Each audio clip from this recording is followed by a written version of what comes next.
Hi, everyone. Here we are. This is Phil Travis. I come to you with my hair down. It is week 10 here at EOU, History 448. And, first of all, as this is the last announcement of the term, let me just say I hope everyone's really enjoyed this term. I've really enjoyed doing this class with you. Um, I hope everybody's learned some things new, whether about, well, hopefully we've learned things about writing, and hopefully we've learned things about the topic material. So hopefully we've learned many things new. As I have, I'm always learning, and every time I teach a class like this, I'm learning new things, and it's a great joy learning from you. So I hope each one of you have, gotten something really positive from this class, and I look forward to hopefully, having some of you in my future classes here at EOU.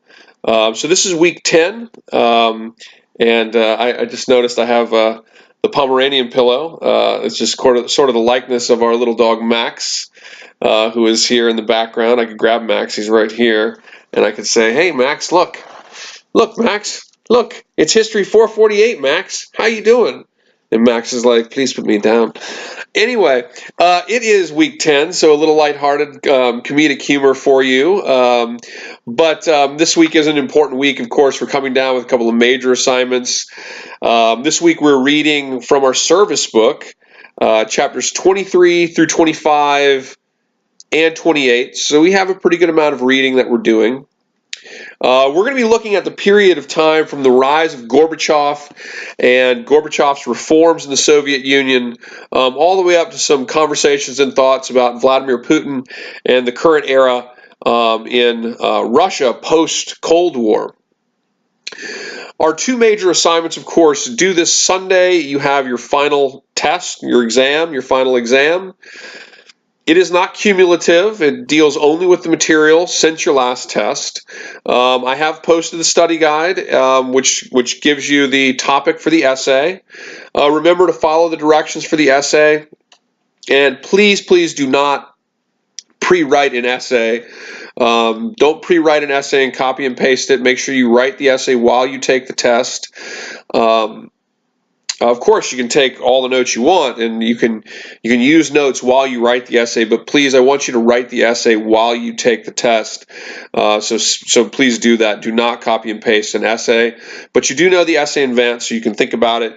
You can make an outline if you want. You can prep the essay in various ways. Just please do not pre-write and copy and paste it. The other major assignment that we have, of course, is your final paper. Our major research paper, which, of course, we did our proposals for in this class, and that's due Tuesday of exam week. So your exam is due Sunday, the end of this week, week 10, and then your paper is due Tuesday of exam week, so just 2 days after Sunday, the following day. So hopefully the following week. So hopefully everybody's been working on the papers. We're not leaving things to the last second, and that'll make it much easier for us to, put the final touches on this and turn in a really great paper. I'm really excited about your papers, and I can't wait to read them. So I look forward to reading those. Okay, I think that's about it. I have a presentation up as usual, my recorded lecture on it's from Gorbachev to Putin, but it primarily deals with the reforms of Mikhail Gorbachev and the collapse of the Soviet Union. The factoid for this week is this, and remember, for the last extra credit point put towards one of your test scores at the end of the term, just send me this factoid no later than Wednesday by midnight. The factoid is this. One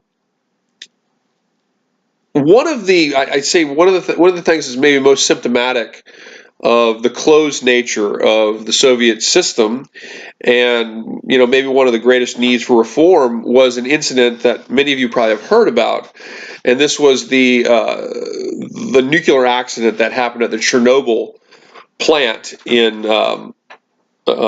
Ukraine near Belarus in 1986. Of course, you probably are aware of the major nuclear disaster that happened at Chernobyl in 1986. Near Chernobyl, the city that was used, to house the workers and the families of the workers and all the people associated with this was a designed city named Pripyat.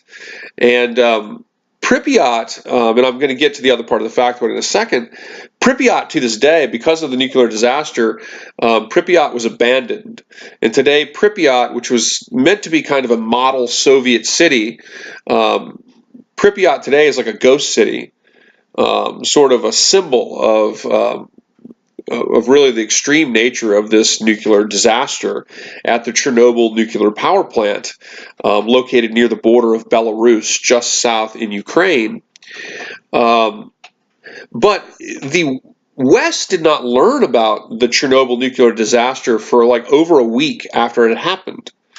And this came from reports from places like Scandinavian countries that began reporting unusual radioactive levels in creatures like reindeer and things like this.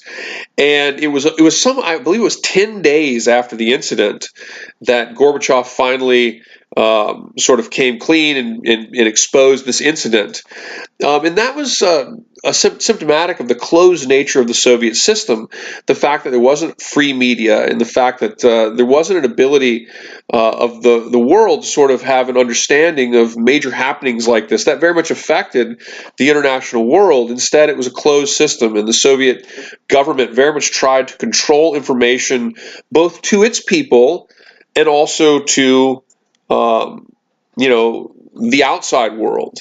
And so the Chernobyl nuclear disaster was only learned about rather indirectly from countries that began to experience radioactive fallout from the disaster.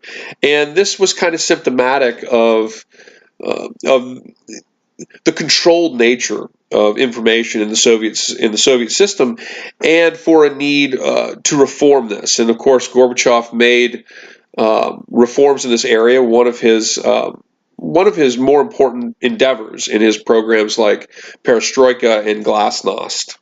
And so the factoid for this week is the nuclear disaster in Chernobyl in 1986, which left the city of Pripyat, today a ghost city, cost the lives of thousands of Russians who fought to stop the disaster, and was also symptomatic of the closed nature of the Soviet system and the lack of free press and free information within that system. Anyway, I hope that's clear. Shoot me that factoid no later than Wednesday by midnight. Get your extra point. And let's have a great final week. Let me know if you have any questions. I hope everyone has enjoyed the class. I very much enjoyed teaching it. So let's have a great week. All right, guys.